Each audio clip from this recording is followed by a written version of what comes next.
5 minutes into the call and I knew this client was going to make my life miserable. The problem was that I already said yes. Into every professional practice falls a little rain, or better said, walks in a nightmare client. You start losing sleep by a couple of hours every night. You keep thinking about the project during your lunchtime, and you feel like your life has been taken over by this client. What a nightmare. Didn't we go into this business for ourselves to enjoy it? Do we not have the choice of who to work with? Of course we do. The challenge is in recognizing difficult clients early enough to say no. So how do you do that?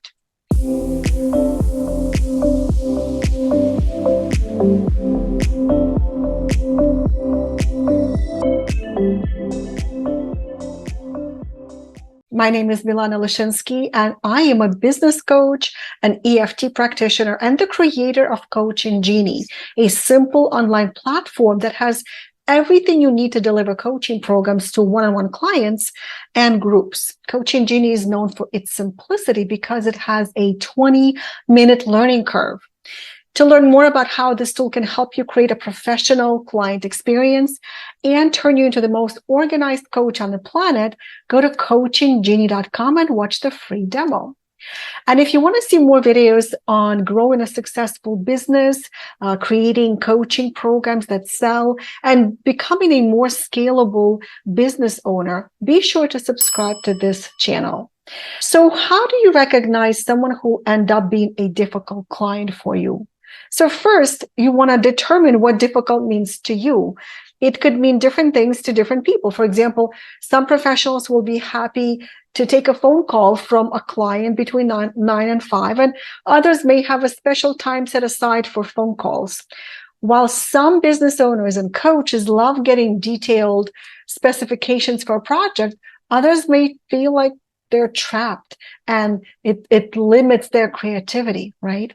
So what exactly is a difficult client? To help you decide what things might be important to you, here are some of the most common traits of difficult clients. And I'm going to go through these fast because it's a long list.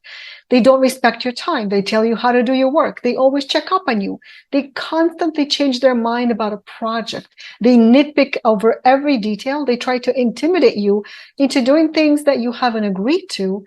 They treat you as if they are the boss and you are the employee. They have little respect for your expertise. They call you at a non-scheduled time. They frequently email you with questions requiring long replies. They ask you to throw in a few extras without offering to pay extra. They keep reminding you how high your fees are. They are frequently disappointed with your work. They won't pay on time, but ask you to continue working with them. They frequently cancel or reschedule your meetings. They believe that they are your only client and demand your full attention. You can add to this list a few other traits that you personally find challenging or unacceptable to you. Once you know what's important to you, how do you look for signs that this is probably going to be a difficult client? Well, first of all, listen to your intuition. It's easy to ignore the red flags, especially if you are hungry for business. My coach once told me, your gut is never wrong. Whenever I ended up with a nightmare client, it's because I didn't listen to my instinct and I went for the zeros. That's what he told me. So listen to your instinct. I personally tend to avoid clients that always sound like they are in a rush. I just know I'll find them really frustrating to work with, right? So you want to create a profile of your ideal client so you know exactly what to avoid in the future. It might feel like a lot of work at first, but usually you will spend more time on a difficult client, time that you could spend prospecting, working with other clients, or simply taking a break, right? Your mood and personal life may be affected by this client or the project you're working on. So you may even end up not being paid at all. How do you screen your prospects? Well, you ask potential clients to complete an assessment form or an application before you take them on. The questions you should be asking are things like, things that are important to you as a business owner and as a person.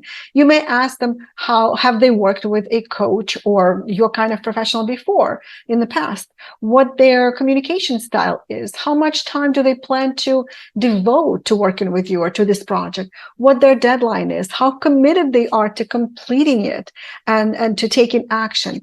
Refer to your ideal client profile when putting together a list of these questions. The fact that they are willing to spend time answering an extensive list of questions already shows that this is a serious prospect who is committed to working with you, and it will help you weed out as many time wasters as possible. So here's to ideal clients and a stress-free business. Thanks for watching, and I'll see you next time.